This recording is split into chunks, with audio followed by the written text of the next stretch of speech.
नमस्कार, मैं डॉक्टर पल्लवी मेहता और आज इस वीडियो में मैं आप सबको डी डाइमर टेस्ट एग्जैक्टली क्या होती है उसके बारे में एक जानकारी देना चाहूंगी। आगे बढ़ने से पहले मैं आप सबको एक रिक्वेस्ट करना चाहूंगी कि अगर आपने अब तक हमारे इस चैनल को सब्सक्राइब नहीं किया हो तो तुरंत लाल कलर का बटन दबाएं और हमारे इस चैनल को सब्सक्राइब करें। डी डाइमर एक प्रोटीन फ्रैगमेंट होता है जो एक ब्लड क्लॉट डिसॉल्व होने के टाइम पे ब्लड क्लॉट में से रिलीज होता है।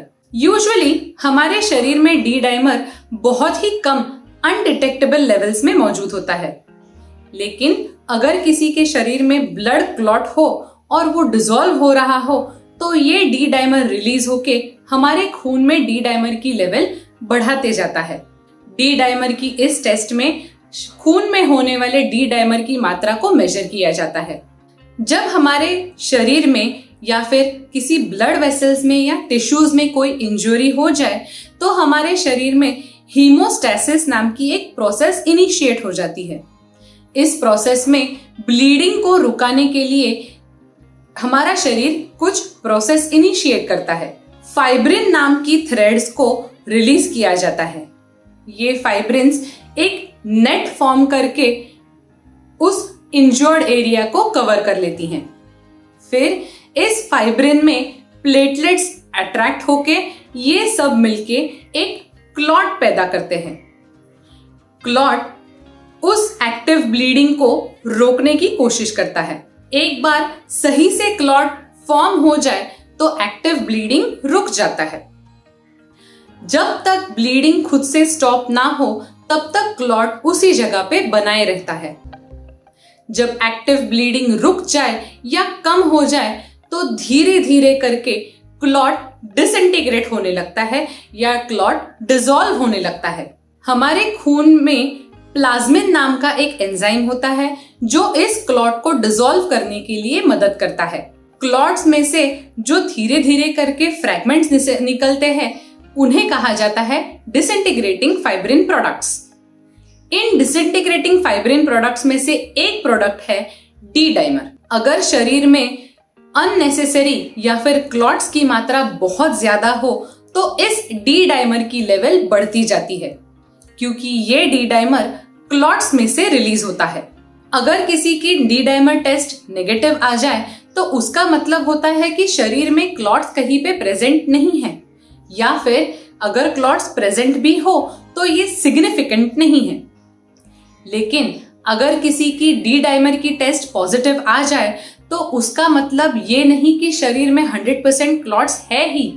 उसका मतलब ये है कि उस इंसान को फर्दर टेस्टिंग की जरूरत है, क्योंकि शायद उस इंसान में क्लॉट्स कहीं पे शरीर में मौजूद है। डी डाइमर की टेस्ट कुछ बहुत ही सीवियर कंडीशंस को डायग्नोस या उनकी डायग्नोसिस कंफर्म करने के लिए की जाती है, जैसे कि डीवीटी यानी कि डीप वेन थ्रोम्बोसिस और पल्मोनरी एम्बोलिज्म। ऐसी कुछ बीमारियों की डायग्नोसिस कंफर्म करने के लिए डी डाइमर की टेस्ट का सुझाव दिया जा सकता है। अगर किसी को इन कंडीशंस से रिलेटेड कोई सिम्टम्स नजर आ रहे हो, जैसे कि हाथों में, पैरों में ज्यादातर बहुत ज्यादा स्वेलिंग होना, पैरों में बहुत ज्यादा दर्द होना, पैरों की कलर, एक पैर का कलर दूसरे पैर के कलर से वेरी होना, अगर किसी को छाती में बहुत ज्यादा दर्द होना, या फिर सांस लेने में प्रॉब्लम होना, या फिर शरीर में कई जगह पे ब्लैक स्पॉट्स नजर आना, ऐसे कोई सिम्टम्स अगर किसी में मौजूद हो तो उनके डॉक्टर उन्हें डी डाइमर की टेस्ट करवाने का सुझाव दे सकते हैं। डी डाइमर की टेस्ट एक रेगुलर ब्लड टेस्ट की तरह होती है।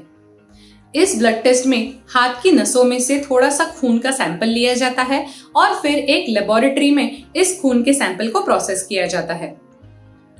इस ब्लड टेस्ट से रिलेटेड कोई रिस्क फैक्टर्स एसोसिएटेड नहीं होते। इस ब्लड टेस्ट के बाद आप अपनी रेगुलर एक्टिविटीज रिज्यूम कर सकते हैं। इस ब्लड टेस्ट के लिए कोई खास प्रिपरेशंस करने की जरूरत नहीं होती। नॉर्मली डी डाइमर की लेवल हमारे खून में 1 माइक्रोग्राम पर ml से कम होती है, जिसे हम नेगेटिव डी डाइमर भी कहते हैं। नेगेटिव डी डाइमर का रिपोर्ट मतलब उस इंसान में शरीर में कहीं पे भी क्लॉट्स प्रेजेंट नहीं है। लेकिन अगर किसी की डी डाइमर की टेस्ट पॉजिटिव आ जाए तो उन लोगों में कहीं ना कहीं क्लॉट्स होने के, उनके खून में क्लॉट्स होने के चांसेस ज्यादा होते हैं और उन लोगों को फर्दर टेस्टिंग की बहुत ज्यादा जरूरत होती है। लेकिन डी डाइमर की टेस्ट अगर आपके डॉक्टर आपको सजेस्ट करते हैं तो ये टेस्ट किसी अच्छे और ऑथेंटिक लैब में से करवाएं। एक्यूरेट रिपोर्ट्स पाने के लिए एक अच्छी ऑथेंटिक लैब का होना बहुत जरूरी है। साथ ही साथ अगर आपने अब तक हमारे इस चैनल को सब्सक्राइब नहीं किया हो तो तुरंत लाल कलर का बटन दबाएं और हमारे इस चैनल को सब्सक्राइब करें। Thank you.